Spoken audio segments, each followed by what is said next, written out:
The Owlcam App's history feature is now organized into two main sections. Firstly, cloud history consists of a variety of auto-detected events that are stored in your secure cloud for up to 60 days. These include accidents, glass breaks, bumps, OkPresto clips, and marked clips. The other section you will see history is camera history. Your camera history is where you will find your driving and parked history. From your camera history, you can create marked videos that will be stored in your cloud. Let's take a look at how to access your cloud history. After tapping the history icon in the bottom menu, select the cloud icon if not already selected. You can then tap the filter icon in the top right of the screen to filter by type and date.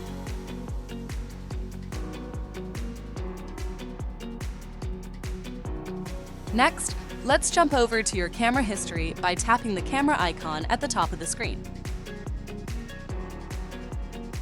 You can then filter by your parking and driving clips along with selecting your desired date range.